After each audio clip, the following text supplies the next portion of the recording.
Good afternoon my dear students. आज हम French revolution का पार्ट थर्ड बनाने जा रहे हैं। लास्ट पार्ट हमने जहाँ तक बनाया था, लास्ट पार्ट में हमने जो डिस्कस किया था स्ट्रगल टू सरवाइव, उसके आगे का ये पार्ट हम लोग बनाने जा रहे हैं। ठीक है, तो उम्मीद है कि आप लोग इस पार्ट को गौर से देखेंगे और कोई भी समस्या होगी तो हम लोगों से आप मैसेज कर पूछ सकते हैं। तो आपका नेक्स्ट पॉइंट है growing middle class in wages and in to privilege. ठीक है, तो इसका पॉइंट वाइज हम डिस्कस करेंगे। तो देखिए, जो फ्रेंच रिवॉल्यूशन का जो आइडिया था वो अपना आइडिया और जो शक्ति इसको करने में लगा था वो मुख्यतः बेस्ड था फिलोसफर और थिंकर के सोच पर। ठीक है, ये इंटेलेक्चुअल जो पढ़े लिखे लोग थे, जो फिलोसफर थे, जो बुक लिखते थे, ठीक है, वो अपने सोच के अनुसार इस रिवॉल्यूशन को सपोर्ट कर रहे थे। ठीक है, देखिए, साइक्रेटिस्ट, फिलोसफर और भी कुछ लोग इसमें लिबरल लोग थे, वो अपने आइडियोलॉजी के अनुसार इसको आगे बढ़ा रहे थे।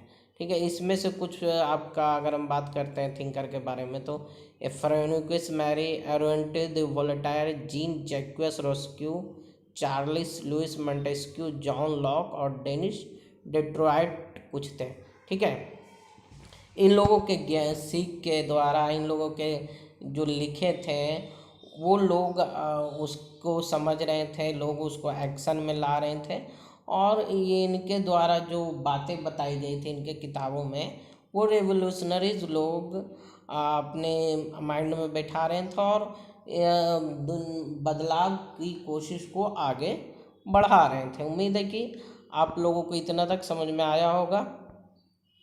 अब देखिए, ये तो हुआ। अब हम देखते हैं, नेक्स्ट है आपका कंट्रीब्यूटर ऑफ द थिंकर। ये पॉइंट तो आपको क्लियर हो गया। नेक्स्ट पॉइंट है आपका कंट्रीब्यूशंस ऑफ द थिंकर। तो कौन कौन से थिंकर थे? तो देखिए, उस समय आपका थिंकर थे Charles Montesquieu. Montesquieu a noble man by birth, he became a lawyer and judge. He preferred constitutional monarchy in France. He popularized the theory of separation of powers within the government, between the legislative, the executive, and the judiciary. In his book, The Spirit of the Law, ये point एकदम आपको याद रखना। ये objective में पूछता है कि द स्पिरिट ऑफ अल्लाह कौन लिखे हैं, तो ये चार्ल्स मोंटेस्क्यू। तो देखिए, अब हम जानेंगे चार्ल्स मोंटेस्क्यू के बारे में। ये देखिए, नोबल मैन थे, मतलब कह सकते हैं कि ज्ञान जन्म से ये ज्ञानी व्यक्ति थे। ठीक है, ये आपका बाद में फिर बड़े हुए तो ये लायर और जज बने।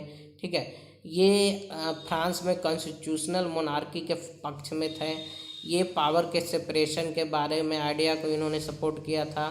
ठीक है, और इन्होंने गवर्नमेंट के पावर को 3 भागों में बांटने का सपोर्ट किया था, जो कि लेजिस्लेटिव, एक्सिक्यूटिव और जुडिशरी के रूप में था। जो कि आज भी गवर्नमेंट के पावर को हम लोग देखें तो गवर्नमेंट का पावर इसी प्रकार 3 भागों में बटा हुआ है।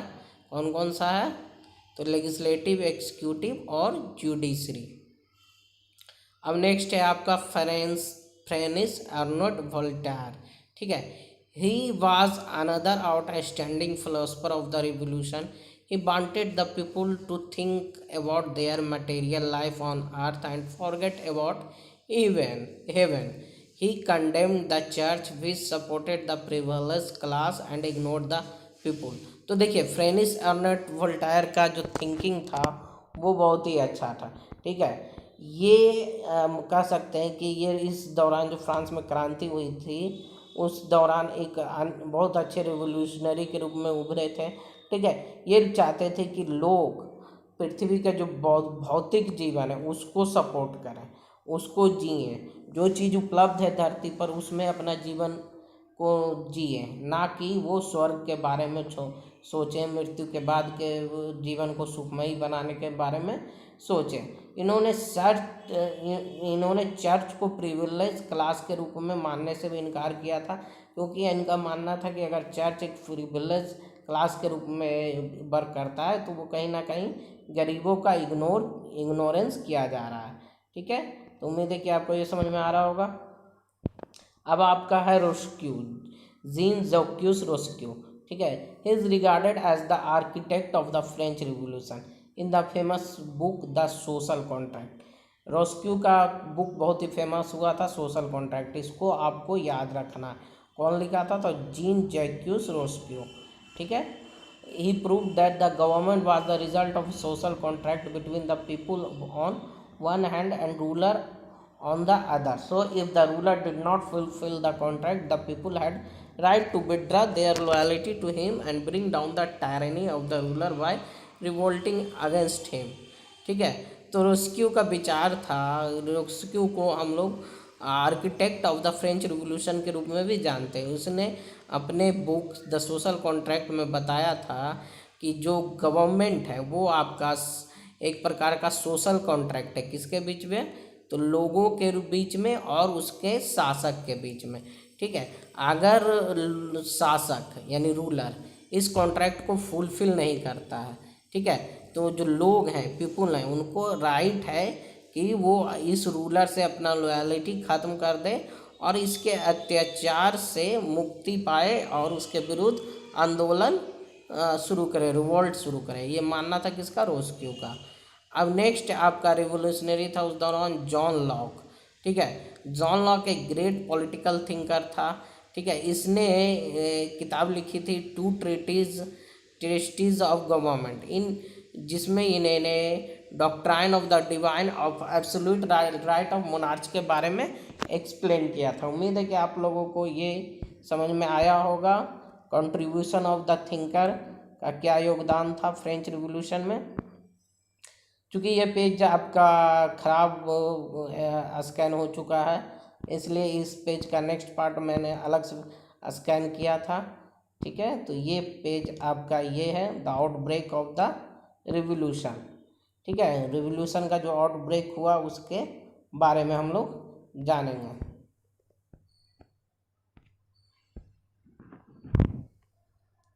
तो चलिए शुरू करते हैं।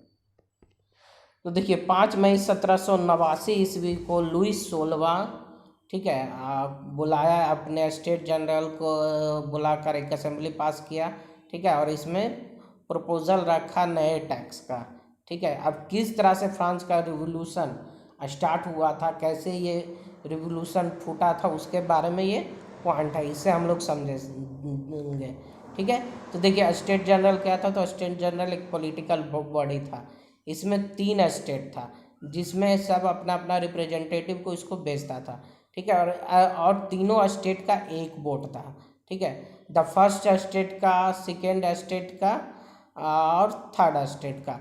फर्स्ट स्टेट और सेकेंड स्टेट अपने 300 रिप्रेजेंटेटिव को भेजते थे, यानी एक स्टेट का 300 रिप्रेजेंटेटिव और सेकेंड स्टेट का 300 रिप्रेजेंटेटिव। ठीक है। और ये इसमें बैठते थे, जो असेंबली होता था उसमें एक दूसरे के सामने फेस करते हुए एक दूसरे को 2 साइड में बैठते थे। जबकि थर्ड स्टेट में कितना रिप्रेजेंटेटिव था? 600। ठीक है। लेकिन ये थर्ड स्टेट के लोग होते थे, उनको फर्स्ट स्टेट और सेकेंड स्टेट के लोगों के पीछे खड़ा होना पड़ता था, ना कि उनको बैठने का जगह मिलता था। ठीक है।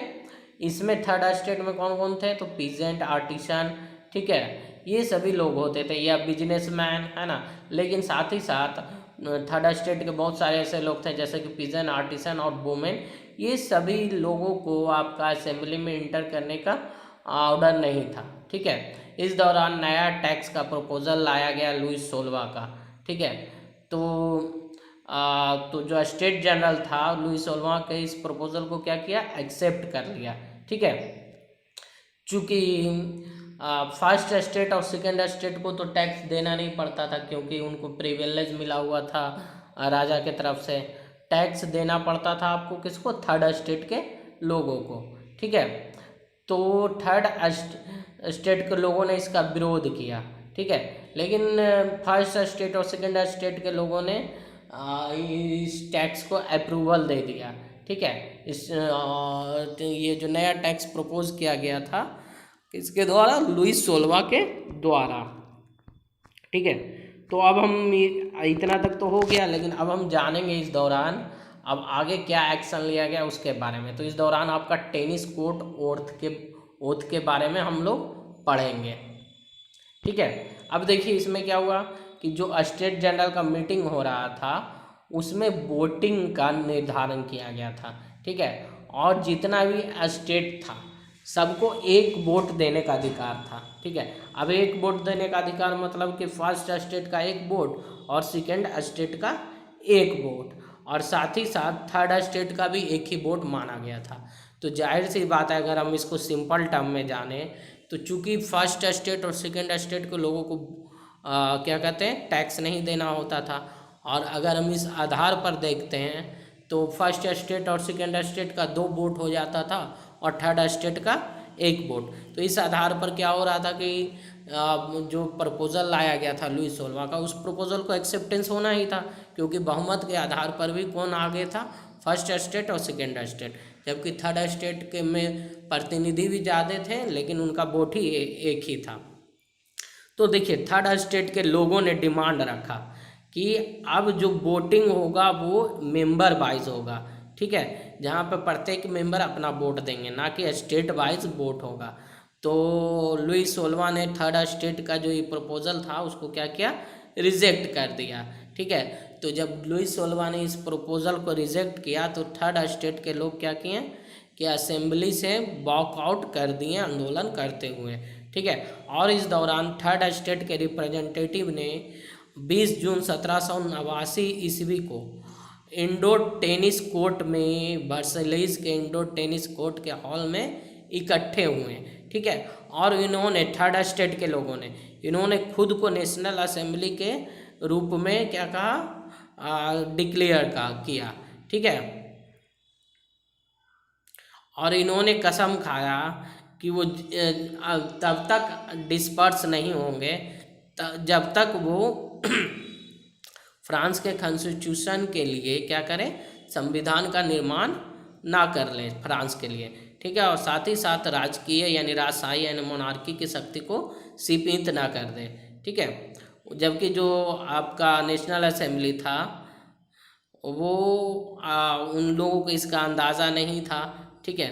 14 जुलाई को जो लोग थे, जो फ्रांस के लोग थे, वो राजा के अत्याचारों से दुखी थे, ठीक है।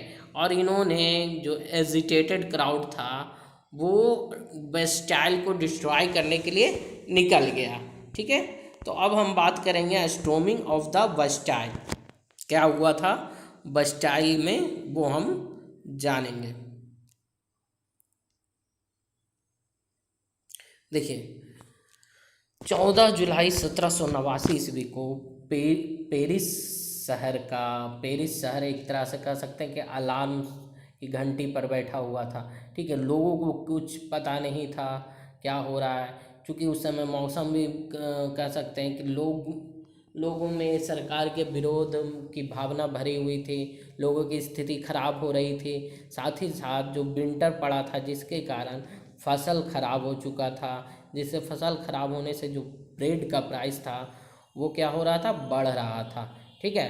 और जो बेकर्स थे वो इस स्थिति का फ़ायदा उठा रहे थे और उन्होंने सप्लाईज को जमा करना शुरू कर दिया था, जिससे क्या हो रहा था कि ब्रेड का दाम क्या हो रहा था, बढ़ रहा था, ठीक है। जिससे क्रोधित लोग और महिलाएं दुकानों में प्रदर्शन कर रही थी, भीड़ लगा रही थी ब्रेड के लिए, ठीक है।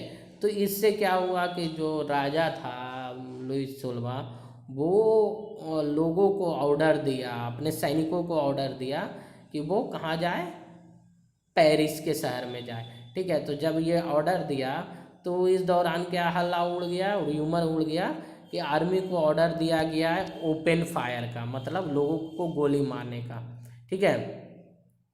तो जब ये बातें लोगों तक पहुंची तो लोग एक जगह इकट्ठा हुए और इन्होंने डिसाइड किया वो पीपुल्स मिलिटिया का फॉर्म करेंगे, यानी पीपुल्स मिलिटिया मतलब लोगों का सेना, ठीक है। और इन्होंने एक साथ मिलकर बहुत सारे सरकारी बिल्डिंग्स को नुकसान पहुंचाया, वहां पर हमला किया हथियारों की खोज के लिए। इस दौरान बेस्टाइल के पास भी ये पहुंचे, जो कि एक फोर्ट्रेस प्रिजन था, जेल था, ठीक है। इस जेल से सभी लोग घृणा करते थे, क्योंकि ये उस समय के राजा की शक्ति को प्रदर्शित करता था। जो प्रोटेस्टेंट थे वो सभी लोग बस्टाइल के किले में घुस गए, इसलिए हथियार की खोज के लिए। तो जो बस्टाइल किले का कमांडर था वो मारा गया, और यहाँ जो जेलर जो प्रिजनर थे उनको आंदोलनकारियों ने मुक्त कर दिया, ठीक है। और इस किले को बुरी तरह से इन्होंने डिमोलिश कर दिया गया, ठीक है। तो लुइस 16 को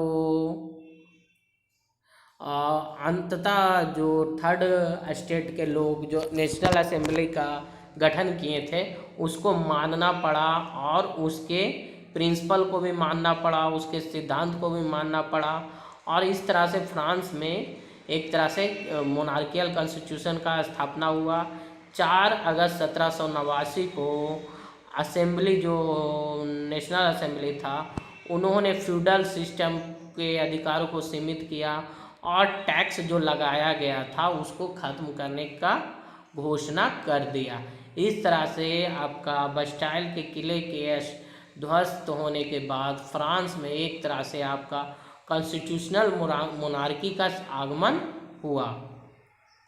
अब हम बात करेंगे कैसे फ्रांस आपका कॉन्स्टिट्यूशनल मोनार्की बना, उसके बारे में।